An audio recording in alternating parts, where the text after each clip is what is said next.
Well, hello there, everyone. It's good to be back with you again on the podcast that we do here at IP. It's the voice of experience, and every time I say that, I kind of cringe a little bit because it reminds me of my age. I think the only way you get to experience is do this stuff a long time. And that's one of the things I want to talk about today. Spend a few minutes today about lineman development program. Boy, I have a lot of questions asked of me every week. But all of a sudden lately, and it's because of a couple of different things. I have a lot of questions asked about specifics of line work, of course, and just for an opinion, of course. And then I listen to a lot, especially when I get involved in cases, civil and OSHA cases and everything else that basically has to do with lineman development. And there's one in particular that I'll talk about in a little while, but I want to kind of give you an introduction for those of you who are just into the business and starting the business. You know, that is great. I'm proud of you. It is a wonderful occupation. It's very satisfying. And, I always tell people, I have a lot of friends. When we all graduated high school, some of them went to college and some of them went in the military. And I went to work at Georgia Power, went to the military later, and then went to college later. So, but I looked around. I said, well, I can drive up down the road and see my work now. And I thought that was pretty cool. And I still think it is. Matter of fact, I think on one of the other programs, I even told a story about some 1,000 MCM UD cross-link polyethylene terminations I made in like 1981 or two and I drove by them the other day to see if they're still there. They're in Macon, Georgia. And by gosh, they're still there. And guess what? They're still working. So I said, well, that must have been journeyman work. I mean, they've been there now for 40 something years and they're still there. And I said, well, must have been doing something right. Follow directions, follow the training. Well, let's talk about training. What does it take? How do you get into this business? Well, for one thing, business is not for everybody because, long hours. It's hot in the summertime, cold in the winter, and it's always dirty.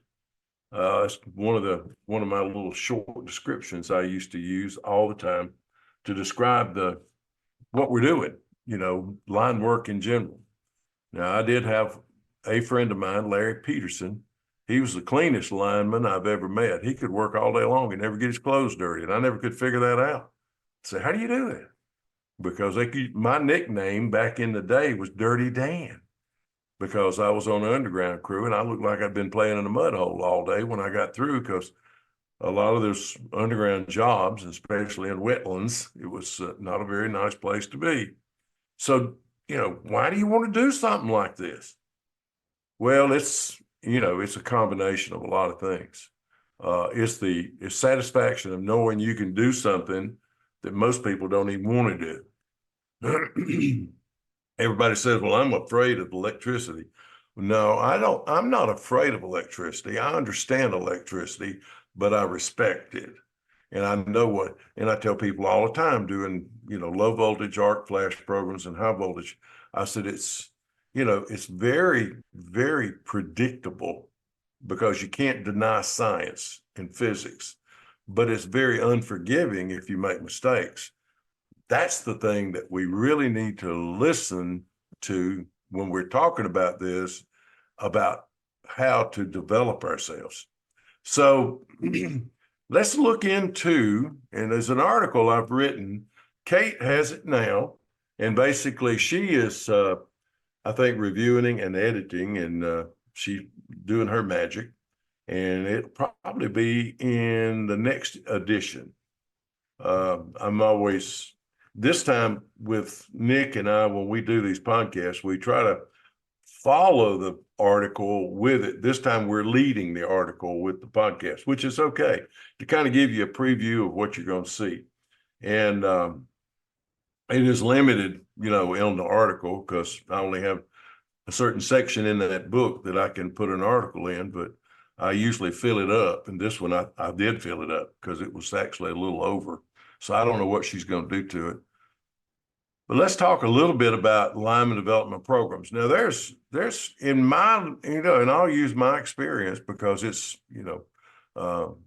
it's what I know. Okay. And how did I get to be a journeyman lineman? Well, uh, I went to work at Georgia Power when I graduated high school on Friday night, went to work Monday morning.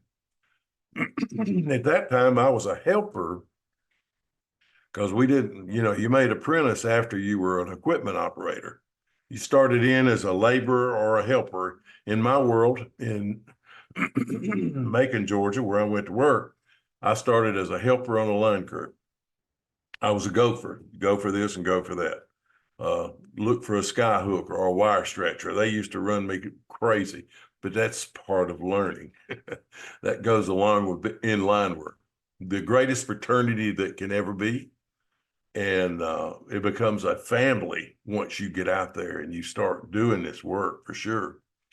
Well, the Department of Labor, and Jim Vaughn gave me this information years ago. The Department of Labor came up with a general outline of what journeyman line work should look like and how long it should take to actually get a ticket to get your classification. Well, they said, based on a 2,000 hour year work, 8,000 hours, about 4-year apprentice time as a minimum. Well, now with that, I will tell you a couple of stories about cases that I've had recently where linemen, quote unquote, journeymen, unquote, basically were out there with 2 years, on a crew with maybe a certificate from a vocational technical school, and they were called linemen. Now, I would never offend anyone for any reason about name calling or anything else, but it's very difficult when even the government says, and they know absolutely nothing about line work, obviously, but they say it takes about 8,000 hours of work, hands-on work, to even become a journeyman. Well, I will add a little bit to that. I'm going to add Danny's opinion. It's based on this voice of experience that I'm charged with, is that's only the beginning. Once it's going to be like, I never will forget when I was taking flying lessons. I had always wanted to be a pilot. My older brother was in the Air Force. And of course, I started a family, so I didn't start flying airplanes until much later in my life. But that was 30 something years ago now. But anyway, I went to Auburn, Alabama. I learned to fly in Berry Hill Airport in Stockbridge, Georgia. And I had some of the greatest instructors in the world. Both of them are gone now, but one of them taught me to fly a plane. The other one taught me how to read weather and, do a lot of other things that's required in a pilot. But I went over there and took a check ride to get my pilot's certificate, much like a journeyman certificate. Okay. Well, I was over there flying, and of course you have to do an oral examination, and then you've already passed a written examination. Then you have to do an inspection of the airplane. Then you have to go get in the airplane and fly. Well, that guy made me do everything except crash that plane. I mean, I did slow flight, I did short field landings, and I did turns on points and did stalls and did, I felt like I was about brain dead by the time I got through. Well, when we finally been flying for almost an hour and he had put me through the ringer, he said, go ahead and land and pull over there next to that hangar. I said, okay. So I came back around, called, announced, landed, taxied over. He said, I'll be right back. I said, okay. So he left, he came back and he handed me a little piece of paper, a little white piece of paper. my temporary license. And he said, here's your license to learn. And I said, wait a minute, I thought I was getting a private pilot's license. You mean I'm not through? He said, oh, yeah, you did fine. But you've only proven to this point that you're trainable, you're smart enough to do the work and then fly the airplane. Now you got to go learn what it takes to be safe. Well, I apply that same principle to journeyman line work. When you get your certificate, you have proven that you're smart enough, the technical side of what we do. The rest of what we do and have done in the past is what's learned on the job.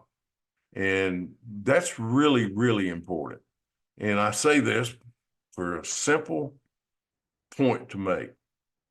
It's who you're working with.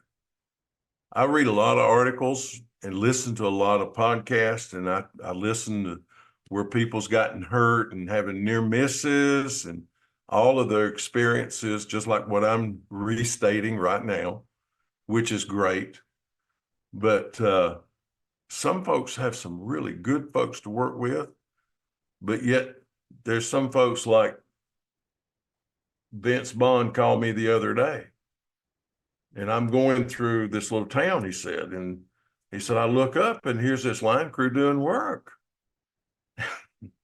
And he was up there changing out a 3-phase pole, a wood arm, pole top pin, 2 pin insulators sitting on the wood arm, I-9 insulators.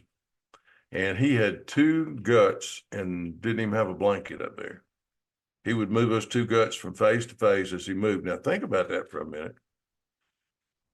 Well, he turned around and went back. He's kind of like I am. He's been in the business for 30, 40 years. And he went back and he says, "Hey, Bob," he talked to him. And he says, I was watching you work. He said, don't you need a little bit more rubber up there? And the guy was he was offended. He said, why not need more rubber? He said, well, you got your back to a hot phase right there and you're working on another phase and the wood arm's not even covered. You don't even have a split blanket around your pin insulator or your pole top pin. He said, I don't need that. Now you got to bear in mind, there's 2 or 3 other people standing on the ground watching this guy do this too now. So either they're senior or either they're junior and learning from him. That's my point. Well, anyway, he told Vince, he said, if you need more rubber, you don't know the work. I know the work. I've been doing it for a long time. Well, that's a sad state of affairs. I don't care how good you are. Why don't you do it the safest way you can do it? And this is my point, is that you can learn and you can do a lot of things in this business and never follow the rules and be in minimal compliance and be in what we call safe working conditions and make it fine. But then again, too, something somewhere along the line changes. And then all of a sudden, you've got a problem. And that's what I want to talk about today. And in one of the cases I had a while back too, the term basic line skills. What does that mean to you when I say basic line skills? Well, I know what it means to me. It's kind of like what they do in a vocational technical school right now. You go there, you maybe learn how to climb a pole, you learn how to operate a bucket truck, you learn how to operate a line truck. You get your minimal paragraph B, first aid CPR. You come out of there with a class A CDL for the most part, at least a learner's permit, and within 6 months you got to get it. So you're heading down that. You learn how to tie knots, and basic line skills. There's a list of things in here. Identifying wire sizes. I never will forget the first time I walked into the hole on Riverside Drive. That's where the Georgia Power office was before it moved to Key Street, which is all in Macon. And I looked around at transformers and I looked around at wire and I looked at connectors and I said, oh my God, what have I done? I will never learn all this stuff. And, and then all the fun began of learning the basic line skills, hand line makeup, how to make a compression connection, how to make a how to make, dig holes, drive ground rods, bucket truck rescue, lower control. I always have stories, and that's kind of the way I teach. When somebody is hurt in a bucket, and this happened to a contractor when a friend of mine had to do something, but the people on the ground had never even had a lower control bucket rescue. That's basic line skills. That ought to be some of the first stuff you learn when you get there, in case you're needed, in case of an emergency. Hope you never use it. I never will forget, I had a foreman one time, and I had a line stick, a telescopic stick. I mean, they call them old man stick, extendo stick. I mean, they, call it whatever you want to call it. We know what it is. And I was a helper. And he says, have you learned how to use this yet? And what he was talking about doing was going up there, and at that time, and it was a Kearney switch. When we started S&C switches and Kearneys, but the old Kearney was the ones we used to really like, because it had a big, the barrel was open and dropped down, you had a big ring that you could stick that stick eye into and lift it out of the switch and bring it down and refuse it. And if you were good enough and the wind wasn't blowing hard enough, you could refuse it and put it back in there and close it from the ground, never have to do anything else. Street lights, basic, all this service makeup. I tell people all the time that my first time I ever saw an electrician take a voltage test on an energized service, he did it with his forefinger and his thumb. And I looked at him and I said, what are you doing? He said, oh, I'm checking for voltage. And I said, my gosh. I said, I got a voltmeter. You want a voltmeter? He ain't got time for that.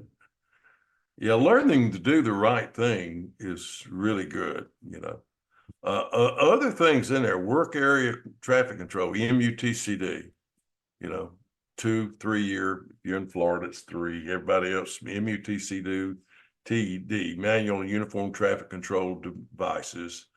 It's usually a 2-year program. These are the kind of things you learn in that first initial thing that you're doing. So what is a safety? One of the guys that works for me is named Wayne Harden. And one of the things he always asks the class, he's in Kansas City or somewhere in Kansas right now doing distribution cover-up. And one of the first things he asks those guys when he goes in there, he said, when was the last time you read your safety rule book? Well, you do that in basic line skills. I know in my world, I had a section 0. That was the name of it. And there's a story behind that, but I don't have time to go into all the stories of everything today. Overhead construction standards, basically spec books. I think we did ruling spans and sagging tables and charts the last podcast, which really is important, especially if you live north of the Mason-Dixon line when it gets really cold. But every once in a while, it gets cold down here where I live in Georgia. So, you better sag it right or it's going to come apart. Knots and splices and tensioning and guys and wire identification, copper ties, aluminum ties, preformed ties, you name it. Those are basic line skills. And then you get into digger derrick trucks and bucket truck operations, setups, proper load charts, all the things that you're supposed to be doing.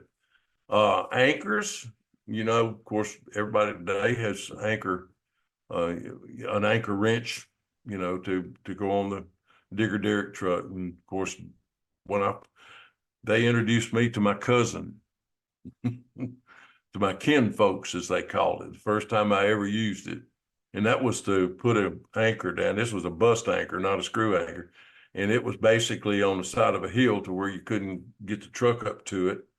So we had to get the cutting cousin out. That's what they called it. It's an anchor hole digger. And it's a unique thing with extendable handle. You can go down, 6 or 7 feet deep, and then put the anchor in there, and then take an anchor buster, a big old tool with a big old head on it, stick it on the anchor rod, and go down and bang the crap out of it until it expands. And then you cover it up and then tamp the hole just like you would a pole.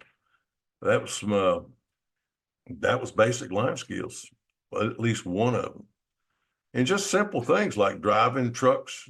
You know, I know a lot of folks today, they get out of their Honda Civic and then they get into a 26,000 pound line truck or a bucket truck. There's a little bit of difference in driving those vehicles, you know. And then a fifth wheel trailer, you know, basically, you know, that was it. That was a thing that was interesting, learning how to back a trailer, extending and retracting material trailers, a lot of the limitations on that, driving on the road. Those are all basic line skills. Now, I won't have time to go through the skill sets for everything that a lineman needs, but this is in the door. This is in that first year or so that you're going to be working there. You should be focusing on that. And plus watching what's going on up a pole. That's why it's really important for the people that's doing the work up the pole now that is basically influencing and teaching people line work to do it correctly. Okay. Then you get into operating bulletins and you get into all kinds of policies and procedures. And finally, what a lot of people are missing, at least this is what I'm finding out today, is how does your safety rules compare to OSHA standards? Because that in itself that can be very interesting discussion to have.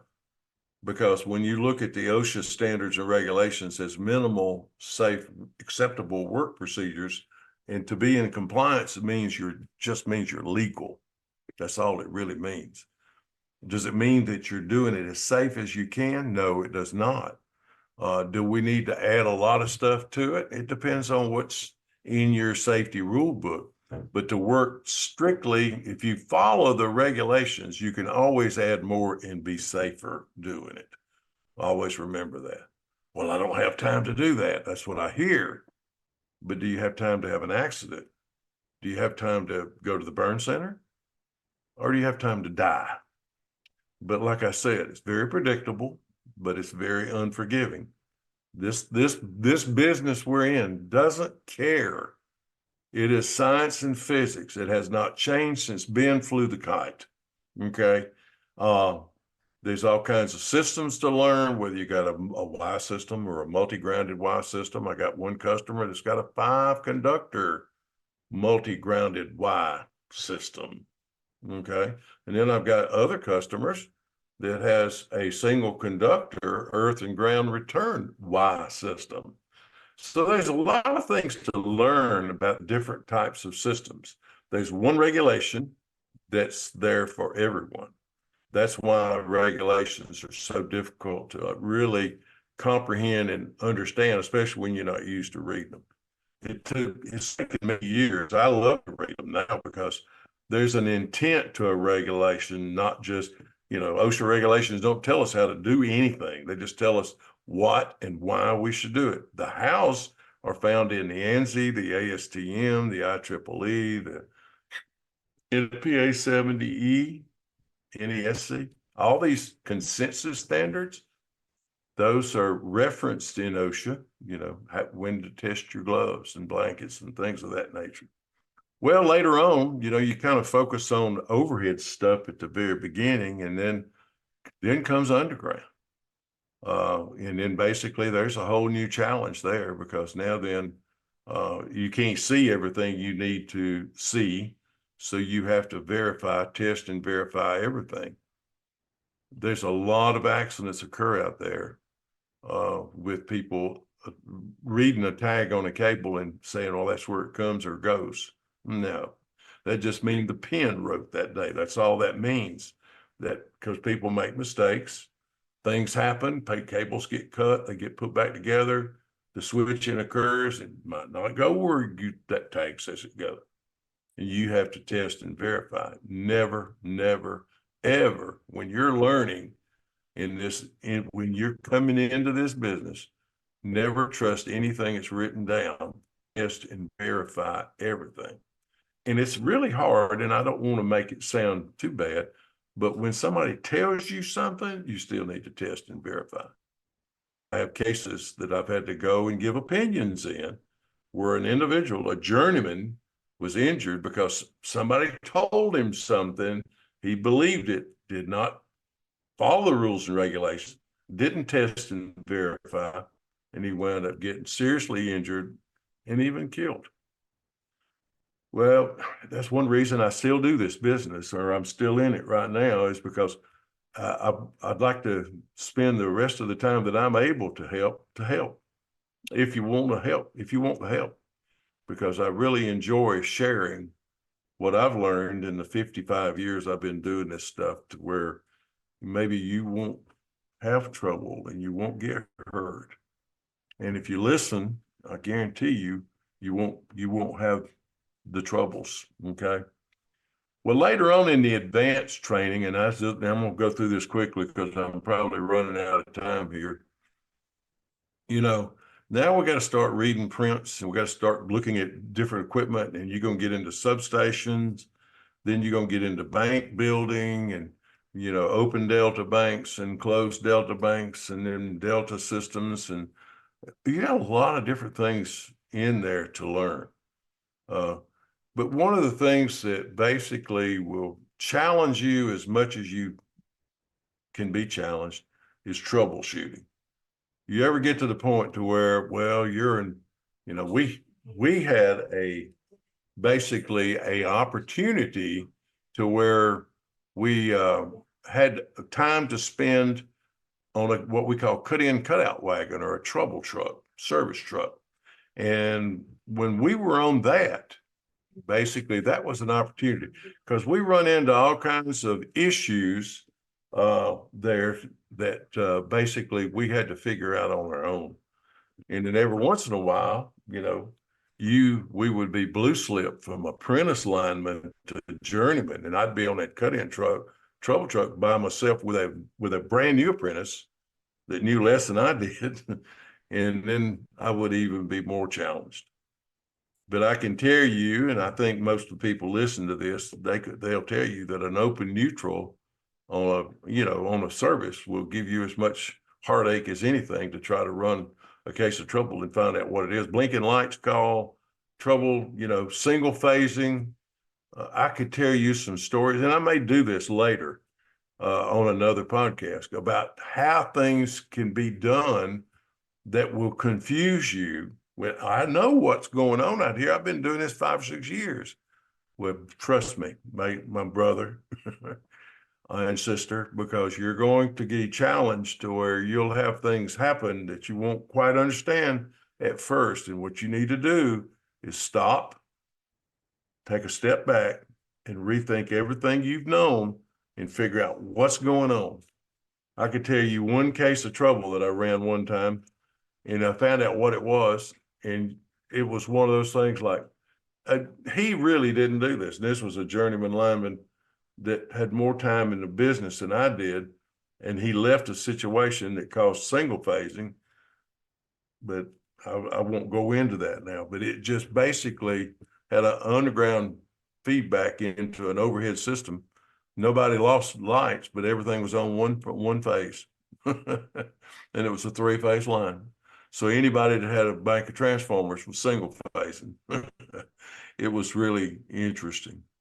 At the end of the day, after we've been in this, and of course it took me about 4.5 years to get to that journeyman, because of the economics and the economy at the time, and because of the business environment that we were working in back in the 70s. I finally made journeyman in I think it was somewhere in August of 72 is where I made journeyman. And I had started basically in in the late 60s, 67 or so, and finally got to that point to where I could really finally had enough time and grade to be promoted into that journeyman position after I went to my little apprentice school, which that's another story in itself. That was nothing more than just teaching me how to climb, giving me a 5 by 5 by 8 foot wooden cross arm with a P6 pin, a 9/9 insulator, and a gain on it, and then swapping back and forth as two of us climb the pole together. That just to be see that they were checking our agility and our strength and dexterity to make sure that we could actually. That's all that apprentice school was. We did learn by then. We already had built banks of transformers and things of that nature. One of the things that was omitted in my early training was basic electricity. How do you put a 5-amp fuse and a 25 kVA transformer on a 7,200 volt line and feed 7 or 8 houses? And nobody ever really went into a coil of a transformer and all the basic stuff that you need to learn. So if you think for 1 minute, and I'm just going to challenge, that you in 2 years or so, or less than 4, that can make those journeyman decisions and have that classification, you might ought to rethink that program a little bit, okay? Because there's a lot of information in there that you may miss. Well, I think I've had my 25 to 30 minutes, so I'm going to stop for today, and we'll maybe pick it up and carry it again another day and go into some of these scenarios that takes that experience, field experience, to actually identify what the possibilities are. And then you start really researching cases of trouble and things like that. But I would challenge you at this time: 1, read your safety rule book. 2, read the OSHA regulations, 1910-269, and read paragraph A, what it says about training. B is nothing more than first aid, CPR. C is job briefings. And then, of course, you get into some generation, and then you get into excavation, trenching, and shoring, confined space, closed space, and PPE. And then you get into equipment, and then minimum approach distances and arc flash, switching and tagging, and then grounding. Those are the ones, those first 5 or 6 different paragraphs right there are so important to your basic line work. So I challenge you to read all those things right now. And then I hope I get to see some of you at the conference in Orlando next month. It's getting really, really close. I know I was on the IP forum last Friday with Jim Vaughn and a bunch of other folks, and we were all talking to David McPeak, and David told me, he said, well, you got to do this and this and this. I think I got 3 things to do down there that week. So I will be there, and I sure hope to see a lot of you there. And I look forward to it because it's always a great conference to have. So just, look it up, the IP Spring Conference in Orlando, Florida, May 21st through the 23rd, I think it is, or 24th, something like that. But until then, stay safe. If you have any questions about anything I've said or whatever, email me at rainsafety@gmail.com, or either call me on my cell phone. And I'll be glad to help any way I can with any question you have on basic line skills. Until then, until Orlando, take care, God bless, and see you soon. Let safety shine by joining us for the IP Utility Safety Conference in Orlando, Florida, this May 21st through the 23rd. Register today at iputilitySafetyConference.com. Expressed during this podcast are solely those of the individuals involved and do not necessarily represent those of Utility Business Media and its employees. It is strongly recommended that you discuss any actions or policy changes with your company management prior to implementation.